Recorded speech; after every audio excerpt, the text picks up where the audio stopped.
Hi Idol, parang napansin ko ang napaka-humble at bait mong tao. Ganito lang kasi yan. We choose kung ano yung gusto natin maging, di ba? And gusto natin energy na makausap at ganyan. So, piliin natin maging mabuting tao. For example, sa comic section, kung babasusin nyo rin lang naman yung seryosong nagtatry makatulong sa kapwa, baka mamaya mawalan ng gana yung taong yun, di ba? Tapos hindi na siya makatulong sa kapwa.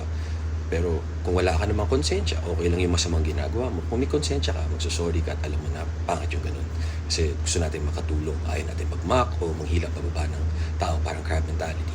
Parang sa pedestrian, pag may nakita tayong tumatawid, kahit EDSA man yan, wala man stoplight, at nakita natin aso, pusa o tao, ano ba naman huminto tayo ng konti, huwag lang tayo mag-cause ng accident kasi baka mamaya babangga tayo sa likod. Padaanin natin buhay yan ng tao. Pag nabangga nyo yan, kahit sabihin yung bigla na lang siya lumabas, di ba? May konsensya ka ba o wala? So, laging padaanin natin ng pedestrian. Tama kayo, mali ako. I'm not your doctor, do what works